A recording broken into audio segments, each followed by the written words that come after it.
मनकापुर में बाबूलाल अपनी पत्नी निर्मला के साथ रहता था। वो काफी अमीर थे, लेकिन बाबूलाल कभी इस बात का घमंड नहीं करता था। वो हमेशा अमीर और गरीब दोनों के साथ समान व्यवहार करता। गांव के सेठ को बाबूलाल की ये बात बिल्कुल पसंद नहीं थी। कभी झूठ ना बुलवाए भगवान। बाबूलाल, तुम्हें नहीं लगता कि तुम्हें अपने और इन गरीब नौकरों में फर्क समझना चाहिए? तुम क्यों इन गरीब नौकरों के साथ बैठकर बातें करते हो, खाना खाते हो, हैं? अरे सेठ, कैसा फर्क? ऊपर वाले ने तो उनको और हमें एक जैसा ही तो बनाया है। कभी झूठ ना बुलवाए भगवान। तुम्हारी यही बातें इन गरीबों को सिर पर चढ़ाती हैं। यह तो सब अपनी अपनी सोच है। गांव का धोबी अपनी बहन की शादी का निमंत्रण देने निकलता है और चौपाल पर उसे गांव के मुखिया सेठ और बाबूलाल बातें करते मिल जाते हैं। अच्छा हुआ आप सब यहीं पर मिल गए हैं। मैं आप सबके पास ही बहन की शादी का निमंत्रण देने आ रहा था। बधाई हो भाई, तुमने आखिर पिता की इच्छा पूरी ही कर ली। यह सब तो आप सबके आशीर्वाद का फल है। यह लीजिए मुखिया जी, आपका निमंत्रण। आप सब परिवार आइएगा, हम गरीबों का घर पवित्र हो जाएगा। जरूर आऊंगा और सब परिवार आऊंगा। सेठ जी, आपका निमंत्रण। आप सेठानी जी को साथ जरूर लाइएगा, हम धन्य हो जाएंगे। कभी झूठ ना बुलवाए भगवान। अपनी औकात देखकर बात किया कर। मैं इतना बड़ा सेठ और तुझ जैसे गरीब धोबी के घर आऊंगा? नहीं नहीं सेठ जी, आप नाराज मत होइए। मैंने आप सबके बैठने और खाने के लिए अलग इंतजाम किया है। कभी झूठ ना बुलवाए भगवान। ये ले, मेरी तरफ से रख, अपनी बहन को दे देना, क्योंकि पूरा गांव जानता है कि मैं गरीब के घर खाना तो दूर पानी भी नहीं पीता। धोबी बड़ा उदास हो जाता है। तभी बाबूलाल बोलता है, अरे मंगलू भाई, आप मुझे निमंत्रण देना तो भूल ही गए। क्या मेरा निमंत्रण घर पर छोड़ दिया है? नहीं नहीं बाबूलाल भैया, कैसी बात कर रहे हैं? यह लीजिए आपका निमंत्रण। पहले तो तुम्हें बहुत बहुत बधाई हो, और मैं अपने साथ तुम्हारी भाभी को भी जरूर लाऊंगा। हम दोनों शादी में जरूर आएंगे और खाना भी खाएंगे। बाबूलाल की बात सुनकर सेठ नाराज हो जाता है। बाबूलाल अपनी पत्नी के साथ मंगलू धोबी के घर शादी में जाता है और सबके साथ जमीन पर बैठकर खाना खाता है। इस बात की तारीफ गांव में हर तरफ होने लगती है। ये बाबूलाल अपने आप को समझता क्या है? मेरे सामने अपने आप को ज्यादा दयावान दिखाना चाहता है। इसको तो सबक सिखाना ही होगा। सेठ के यहाँ काम करने वाले 4 मजदूर सेठ के सामने अक्सर बाबूलाल की तारीफ करते। एक बार 5 दोस्तों में शर्त लगती है कि जो जीतेगा वो शहर के बड़े होटल में सबको खाना खिलाएगा। बाबूलाल शर्त जीत जाता है और 5 दोस्त मिलकर शहर के बड़े होटल में खाना खाने के लिए जाते हैं। निर्मला भी उनके साथ जाती है। हाय मोरी अम्मा, ये होटल तो बहुत ही महंगे लग रहे हैं। अजी सुनते हैं, हम कहीं और चलते हैं। चुप रह पगली। हरी भाग्यवान आराम से बैठकर सेठानियों की तरह बड़े होटल में खाना खा। तैयारी फिर भी एक बार सोच लो जी, ये तो बड़ा महंगा होटल है, लेने के देने न पड़ जाएं। अरे मेरी लुगाई, कौन तुझे समझाए? अब शर्त लगाई है, पूरी तो करनी होगी। सभी खाने के मजे लेते हैं और पेट भरकर खाना खाते हैं। क्यों भैया, तुम्हें कुछ और भी खाना है तो मंगा लो, फिर ना कहना। नहीं भाई, बस हो गया।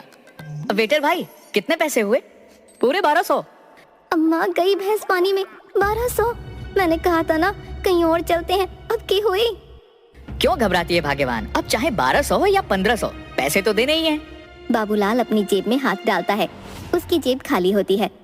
निर्मला, क्या मेरा बटुआ तुम्हारे पास है? नहीं, तुम्हारे जेब में ही तो रखा था जी।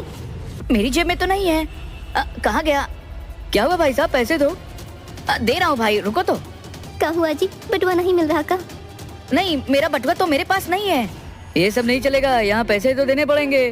भाई विश्वास करो, मैं कल आकर पैसे देता हूँ।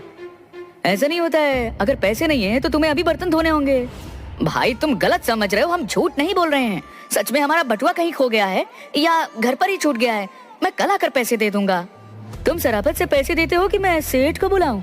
भाई मेरे पास पैसे नहीं हैं। तभी वहाँ गांव का सेठ आ जाता है। कभी झूठ ना बुलवाए भगवान। अरे बाबूलाल, क्या बात हो गई भाई?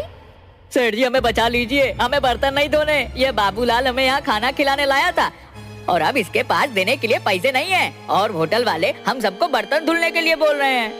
कभी झूठ ना बुलवाए भगवान। अब डरो नहीं तुम लोग, मैं हूँ ना। मैं सच कह रहा हूँ, मैंने बटुआ रखा था। हाँ, मैं खुद बटुआ में पैसे डालकर उनके हाथों में दी थी। कभी झूठ ना बुलवाए भगवान। कोई बात नहीं बाबूलाल, पैसे मैं भर देता हूँ। ठीक है, आप उनके पैसे भर दीजिए, मैं कल आपको पैसे लौटा दूंगा। कभी झूठ ना बुलवाए भगवान। भाई देखो, तुम्हारा तो पता नहीं, लेकिन मैं एक सेठ आदमी हूँ, बिना लिखा पढ़ी कुछ नहीं करता। मैं पैसे तो भर दूंगा, लेकिन तुम्हें और तुम्हारी पत्नी दोनों को इस कागज पर साइन करके देना होगा। हाँ सेठ, इसमें क्या बात है? बिना कुछ सोचे समझे बाबूलाल और निर्मला दोनों सेठ के दिए कोरे कागज पर साइन कर देते हैं। सेठ उनका बिल चुका देता है। दूसरे दिन बाबूलाल के घर पर सेठ पुलिस लेकर आ जाता है। तुम्हारा नाम बाबूलाल है? जी साहब, मेरा ही नाम बाबूलाल है। कहिए क्या बात है? तुम्हें शर्म नहीं आती है एक भले आदमी को परेशान करते हुए? मैंने किसे परेशान किया साहब? ये सेठ को। भला मैंने इन्हें कैसे परेशान किया? ये घर इनका है तो इन्हें क्यों नहीं दे देते? घर तो मेरा है। तुम झूठ बोल रहे हो। सेठ के पास कागज है जिसमें लिखा है कि तुमने यह घर और अपना सारा जमीन जायदाद उसके नाम कर दिया है, और आजीवन तुम और तुम्हारी पत्नी उनके नौकर बनकर रहेंगे और उनकी सेवा करेंगे।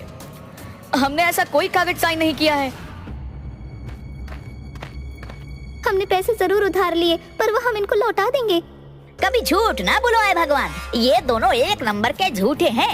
आपके पास तो कागजात है, आप खुद देख लीजिए। सेठ बिल्कुल सही कह रहा है। तुम दोनों ने इस कागज पर साइन किया या नहीं? हाँ, मैं और मेरी पत्नी निर्मला, हम दोनों ने कागज पर साइन किया है। तो फिर इस कागज के अनुसार यह घर और जमीन जायदाद इन सेठ का है, और तुम्हें उनकी सेवा करने के लिए आजीवन उनके घर पर रहना होगा। ठीक है साहब, अगर आप कहते हैं तो हम आपकी बात मान लेते हैं, लेकिन इनको कागज पर लिख कर देना होगा कि हमें इनकी क्या सेवा करनी है। ठीक है सेठ, तुम 2 कागज पर लिखो कि इसे और इसकी पत्नी को तुम्हारे घर में क्या क्या सेवा करनी है। एक कागज तुम्हारे पास होगा और दूसरा कागज इनके पास होगा। बाबूलाल और निर्मला दोनों सेठ के घर चले जाते हैं। कभी झूठ ना बुलवाए भगवान। बाबूलाल, तुम्हें जानवरों को खिलाना, खाना, उनको नहलाना, खेतों का काम करना, बाजार से सामान लाना, मेरे पैर दबाना, ये सारे काम करने होंगे। ठीक है। निर्मला की बच्ची, तुझे रसोई का खाना बनाना, बर्तन धोना, कपड़े धोना, घर की साफ सफाई करना और मेरे पैर दबाने हैं। ये सारे काम करने होंगे। घर में आने जाने वालों का ध्यान रखना। जी सेठानी जी, आप जैसा कहें। सेठ और सेठानी बाबूलाल और निर्मला को बहुत परेशान करते हैं। दिन रात उनसे काम करवाते रहते हैं। सेठ जी, अब तो हमारे घर में नौकर आ गए हैं। तुम एक काम करो, माँ जी को भी बड़े भाई के घर से वापस ले आओ। कभी झूठ ना बुलवाए भगवान। तुझे क्या जरूरत है उन्हें बुलाने की? उनका काम और बढ़ जाएगा। तुम तो पागल हो। अगर माँ आखिर समय में हमारे पास रहेगी तो उनके जेवर तो वो हमें ही देके जाएगी ना। कभी झूठ ना बुलवाए भगवान। तो तूने पहले क्यों बड़े भाई के घर भेजा? क्योंकि तुम्हारी माँ के नखरे ही बहुत हैं। कभी झूठ ना बुलवाए भगवान। तो अब क्या नखरे खत्म हो गए? नहीं, अब वो नखरे उठाने घर में नौकर जो आ गए हैं। सेठानी सारा दिन निर्मला को इधर से उधर भगाती रहती और सेठ बाबूलाल को। एक दिन बाबूलाल और निर्मला तय करते हैं कि आज तो उन्हें कुछ करना ही होगा। बहुत हो गया। बाबूलाल सेठ के सारे जानवर बांट देता है। सेवा ले लो, सेवा। सेठ ने अपने सारे जानवर, घर सबको सेवा के लिए लगा दिया है। कैसी सेवा? अरे भाई, फ्री की सेवा। जिसे चाहिए वह जानवर ले जाओ, और कोई पैसे नहीं देने हैं। जो जानवर चाहे वह ले जाओ। गांव वाले बड़े खुश होते हैं और एक एक करके सेठ के सारे जानवर ले जाते हैं। निर्मला सबके लिए शरबत बनाती है और उसमें जमाल गोटा मिला देती है। सेठ, सेठानी, सेठ की माँ सबको वो शरबत पिलाती है और सब बड़े मजे से स्वाद लेकर शरबत पीते हैं। कभी झूठ ना बुलवाए भगवान। क्या शरबत बनाया है निर्मला ने? और दो। हाँ, और दो सेठ जी को और मुझे भी। थोड़ी देर बाद एक एक करके सबके पेट में गुड़गुड़ होने लगती है। कभी झूठ ना बुलवाए भगवान। मेरे पेट में गुड़गुड़ हो रही है। लगता है मुझे बाथरूम जाना होगा। अरे सेठ जी रुको, मेरे पेट में दर्द हो रहा है, पहले मुझे जाने दो। अरे बहू, मेरी बात सुनो, मुझे जरा बाथरूम तक ले चलो, मेरे पेट में बहुत दर्द हो रहा है। अरे आप रुक जाओ, पहले मैं जाती हूँ। सेठानी बाथरूम के दरवाजे के बाहर। अरे सेठ जी जल्दी बाहर निकलो, नहीं तो मेरे कपड़े खराब हो जाएंगे। कभी झूठ ना बुलवाए भगवान। पहले मुझे तो आराम मिलने दे। तुम्हारे आराम के चक्कर में ऐसा ना हो कि मेरा काम तमाम हो जाए। अरे मेरी भी कोई सुन लो, मुझे भी बाथरूम जाना है। सेठ बाहर आता है। अरे जल्दी हटो, मुझे जाने दो। अरे बेटा तुम मुझे बाथरूम ले चल, ये बहू तो सुनती ही नहीं। कभी झूठ ना बुलवाए भगवान। माँ पहले उसे बाहर आने दो, फिर ले चलता हूँ मैं। अरे जल्दी ले चल, नहीं तो यही हो जाएगा। कभी झूठ ना बुलवाए भगवान। रुक जा माँ, मुझे तो लगता है मुझे फिर जाने की जरूरत होगी। निर्मला तू मुझे बाथरूम ले चल। निर्मला आती है और सेठ की माँ को पकड़कर बाथरूम तक ले जाती है, लेकिन बाथरूम के दरवाजे के बाहर सेठ पहले से खड़ा होता है और सेठानी अंदर विराजमान होती है। अरे सेठ जी, तुम तो खेतों में भी जा सकते हो, बाथरूम सेठानी और माता जी के लिए छोड़ दो ना। कभी झूठ ना बुलवाए भगवान। बाबूलाल के बच्चे कहाँ मर गया? जल्दी मुझे पानी का डिब्बा ला कर दे। मैं नहीं ला कर देता सेठ जी, क्योंकि ये काम मेरी सेवा की लिस्ट में नहीं था। कभी झूठ ना बुलवाए भगवान। ऐसे समय ये कौन देखता है? नहीं सेठ जी, जो मेरी सेवा लिस्ट में है मैं तो वही काम करूंगा। सेठ अपना पेट पकड़कर खेत की ओर भाग जाता है। अरे बहू जल्दी बाहर आ, मेरे पेट में फिर से दर्द होने लगा। रुक जाओ माँ जी, थोड़ी देर रुको तो। तभी सेठ खेतों से वापस आता है। कभी झूठ ना बुलवाए भगवान। मैं तो अभी खेत से आया और फिर से मेरे पेट में दर्द होने लगा। नहीं बेटा, पहले मैं जाऊंगी। अरे सेठ जी, माँ जी पहले से लाइन में खड़ी हैं।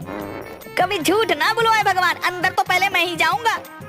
सेठानी बाहर आती है और सेठ फिर से बाथरूम में घुस जाता है। लो, अब मुझे कहीं जाने की जरूरत नहीं, जो होना था वो तो यही हो गया। निर्मला, मुझे साफ कर दो। माँ जी, ये काम हमारी सेवा लिस्ट में नहीं था। तो ये काम कौन करेगा? कोई तो मुझे साफ कर दो। ये काम आपकी बहू करेगी? नहीं नहीं, मैं नहीं कर सकती ये काम, ये मेरे बस का रोग नहीं है। मैं तो नहीं करूंगी, क्योंकि ये मेरी सेवा लिस्ट में नहीं था।